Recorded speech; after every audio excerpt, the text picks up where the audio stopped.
Nigeria, where Nigerians have welcomed the news of the government's reduction of fuel price amid the impact of COVID-19 pandemic in the country. Globally, oil prices dropped drastically due to the impact of the coronavirus, and there are concerns of economic recession. Let's have more of that in this report.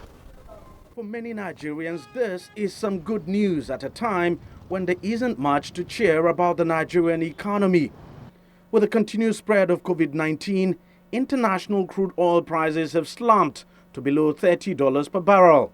This has triggered fears of a possible economic recession in Nigeria, where earnings from oil exports power the economy. The government has now decided Nigerians should pay less for petrol. As a result of the COVID-19 pandemic, you are all aware that oil prices have drastically dropped.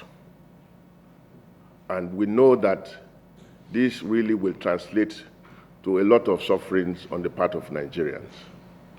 Therefore, the President has graciously approved that the pump price of petrol should also accordingly drop. So the pump price of petrol will be from now $125 for now. If there is any further drop, it will even drop further. On the streets, people have welcomed the news. However, not all the filling stations in the country have complied with the new price directive. So now you can use 1,000 and buy food that can take you to a distance and come back. So it's a good development. And we love it so much. I was happy. I was jumping up, hoping that by now I'll be buying it at a lower rate. But I just bought the fuel now. It's still the same. You know, the marketers, the problem with them is if the price goes up, they will change it immediately. If it comes down, they will not adjust it. They are telling us that it's a oil price, is blah blah. So they are not selling like that now. Nigeria spends hundreds of millions of dollars every year on petrol subsidies.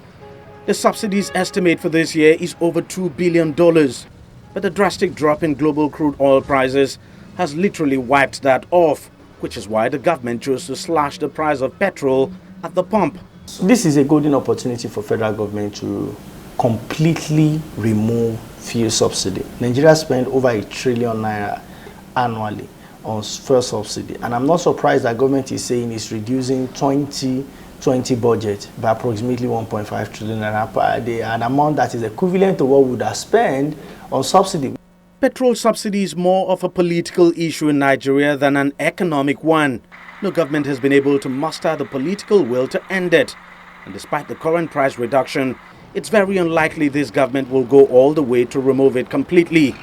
But while the public enjoys the new price regime, it should be ready for an upward review once the global price of crude begins to go up.